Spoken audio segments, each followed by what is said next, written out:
కాకినాడ జిల్లా జగ్గంపేట గుర్రప్పాలెం రోడ్డులో అక్రమంగా నిర్వహిస్తున్న సారాబట్టీపై జగ్గంపేట ఎస్ఐ రఘునాథరావు సోమవారం సిబ్బందితో కలిసి దాడులు నిర్వహించారు.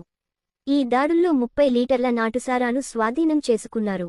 17 డ్రమ్ములలో నిల్వ ఉంచిన బెల్లపు ఊటను ధ్వంసం చేశారు. అక్రమ సారా తయారీకి పాల్పడుతున్న వ్యక్తిని అదుపులోకి తీసుకుని కేసు నమోదు చేశామని చెప్పారు.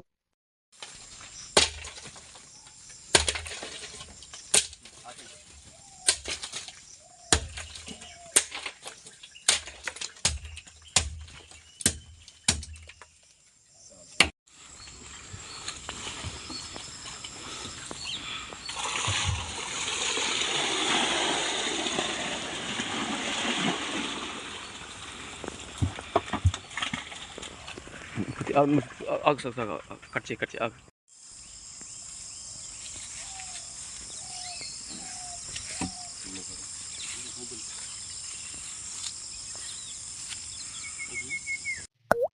Please do like, share, subscribe.